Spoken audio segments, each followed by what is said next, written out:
In today's flashback, we have dusted off a really old tape from the archives to take you back to November 1979 and an eyewitness news investigation into the assassination of President John Kennedy.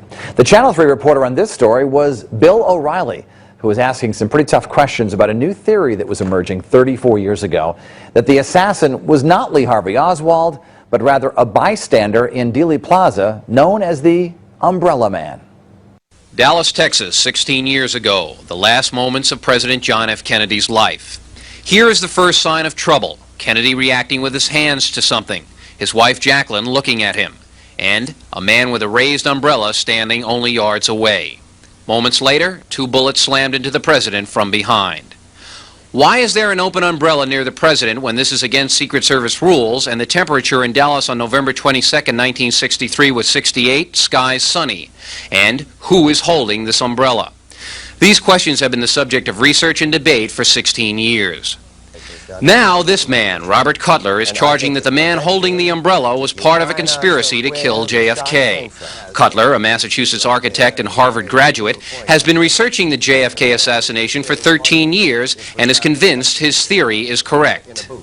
Basically, this is Cutler's theory. On a warm, sunny November day, just like this one in Dealey Plaza, a man held up an umbrella just as President Kennedy approached in his car. The man shot a dart into Kennedy's throat, the umbrella being the firing mechanism. Now, all this sounds a little far-fetched, but some researchers believe it, and they point to some hard evidence. First of all, the dart or flechette. This dart was found in a Hartford gun show in 1977, and Cutler believes it is similar to the one allegedly fired at Kennedy. It is a matter of record that the CIA developed such a dart and a firing system for it. This man, Richard Bissell, an ex-CIA agent who lives in Farmington, confirms the weapon's existence. This is Bissell's home in Farmington. He refuses to talk to us on camera, saying he's too busy. But over the phone, he did tell me that the CIA did indeed have a dart or flechette weapon well before JFK was assassinated. So, in 1963, the umbrella firing dart did exist, and Cutler has made extensive drawings detailing how the dart could have been fired. But although the umbrella man was just 26 yards away from JFK, the question of firing a dart with accuracy must be raised. Hartford assassination researcher George Michael Ivica believes Cutler may be onto something and has investigated the umbrella weapon. Wouldn't it be hard to shoot a dart at a moving target from an umbrella? No, it wouldn't. No, it wouldn't. Tell me why. Well, Charles Sensony, the man who developed it, who gave testimony in 1975 to the Church Intelligence Committee, said that it was both operational, he was the one who invented it, and that it was accurate up to 100 meters. When the limousine came around the corner like this, the difference between here and where he actually fired is only 10 degrees. In other words, the target was coming directly at you. So it was really quite simple to track and then fire at the right time. And so you're convinced that the umbrella man fired a flechette like this into President Kennedy's throat? The reason I'm convinced is that this is exactly right. This 5mm diameter is just about right for the observed 3 to 7mm diameter of the actual throat wound, which is a small, round wound of entry.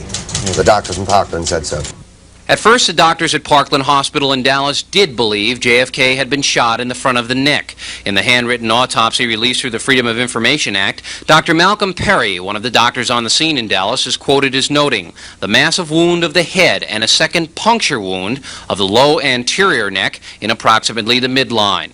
When this handwritten autopsy report was typed for official distribution, the word puncture was inexplicably taken out and the word smaller put in its place.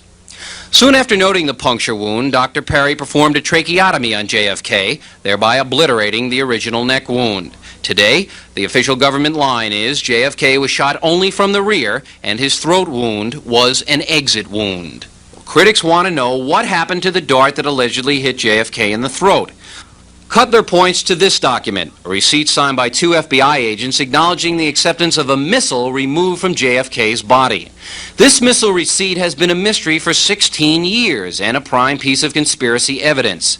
Francis X. O'Neill is one of the FBI agents who signed for the missile. He's now retired and lives in Guilford. For the first time on television, O'Neill speaks out about the missile controversy. The missile was 2 pieces of fragmentations of a bullet which was taken from the head of President Kennedy at the autopsy in Bethesda Naval Hospital. Why would it be labeled a missile if there were two fragments?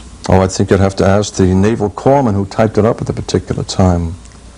There were just two fragments. I accepted the package, possibly because it was just one very small package. He might have thought that there was just one missile there. All right, let me get this straight. There were two fragments in the packet that was handed to you, but you signed a receipt for a missile.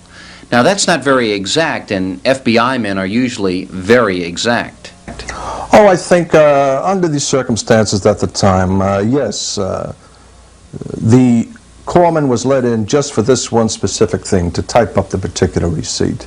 And I knew what I was getting. I was getting two particular fragmentations. So you think the Warren Commission really had the whole thing under control?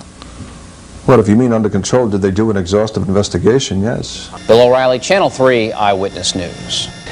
Now, in the years to follow, it was determined the umbrella theory was not credible. Now, we contacted Bill O'Reilly's office for a comment about the report, but through a spokesman, we're told, quote, Bill is going to pass. Nonetheless, we're proud that he worked here. He was a pretty good reporter, a very good reporter, actually.